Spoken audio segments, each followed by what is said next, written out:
Versailles est le plus célèbre château du monde.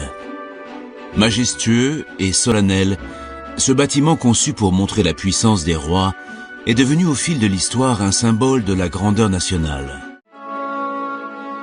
3 siècles après son achèvement, la magnificence de Versailles reste sans égale. Ce décor extravagant ne doit rien au hasard. Louis XIV et Colbert l'ont longuement mûri et réfléchi à des fins politiques. Les décorations extérieures du palais reprennent les thèmes guerriers de la Grande Galerie et des grands appartements. Les façades sont surmontées de trophées qui représentent les dépouilles arrachées aux vaincus. Dans le parc, les bosquets forment des salons de plein air qui sont encore des lieux de représentation politique. Les fontaines se font porteuses de messages. Un géant rebelle est foudroyé par Jupiter et enseveli sous des rochers, allusion limpide au destin des ennemis du roi. Un autre bosquet présente la France triomphante, qui subjugue ses ennemis. Plus loin, c'est la renommée qui grave pour la postérité les triomphes du roi.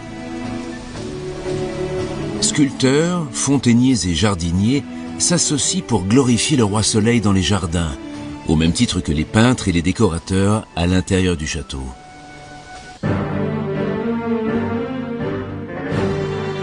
À Versailles, la volonté de puissance prend des proportions écrasantes.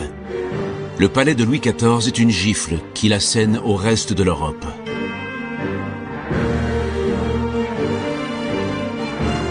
Tout le décor est un manifeste de l'arrogance française. Louis XIV n'est pas simplement vainqueur de ses ennemis, il les foule aux pieds et les réduit en esclavage. Colbert avait été tout de même soucieux que ce qui était représenté ne devait pas trop provoquer les puissances européennes. Or, il se trouve que d'un bout à l'autre de la galerie, les puissances européennes sont véritablement maltraitées. On voit la France victorieuse, mais on voit aussi l'Angleterre, la Hollande, l'Espagne, comme des furies qui ne savent plus à quel sein se vouer. Et donc, c'est des images qui sont tout de même très très fortes. L'Allemagne, ennemie héréditaire, est envahie à de multiples reprises par les armées du roi, qui commettent des ravages effroyables.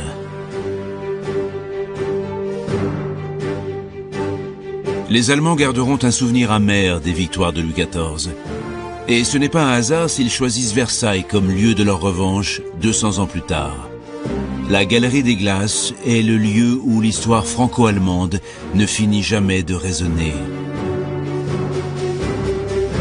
Après nous avoir écrasés lors de la guerre de 1870, l'armée prussienne occupe Versailles et Bismarck exige d'utiliser solennellement la Galerie des Glaces pour y proclamer l'Empire allemand. Le match retour entre la France et l'Allemagne se déroule en 1919, exactement au même endroit, à l'occasion de la signature du traité de Versailles, qui met fin à la Première Guerre mondiale. Georges Clemenceau rend la monnaie de sa pièce à Bismarck. Cette fois, la France impose des conditions de paix très dures à l'Allemagne. Éternel balancement de l'histoire. Versailles incarne à nouveau l'appétit français de domination.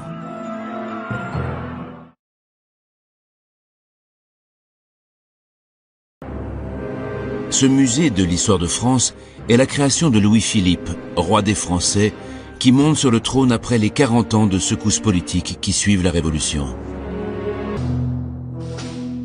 Il veut démontrer à travers l'accrochage d'un musée que l'histoire de la France est une histoire continue, une histoire dans laquelle finalement se joue quelque chose de formidable, c'est-à-dire l'affirmation de la nation française.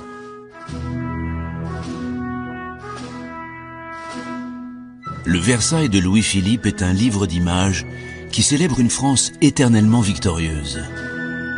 Cette grande saga nationale commence avec le Moyen-Âge et les croisades. Les icônes de nos livres d'histoire sont toutes là. Philippe Auguste est vainqueur à Bouvines. François Ier triomphe à Marignan. Comme le général Kléber à Fleurus. Les États généraux de 1789 sont mis à l'honneur, ainsi que les succès des généraux de la Révolution.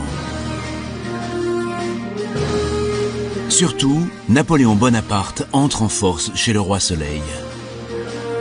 Un salon est spécialement aménagé pour accrocher l'immense tableau du sacre de l'empereur. Tandis que l'épopée militaire napoléonienne se déroule sur tout le rez-de-chaussée de l'aile du Midi.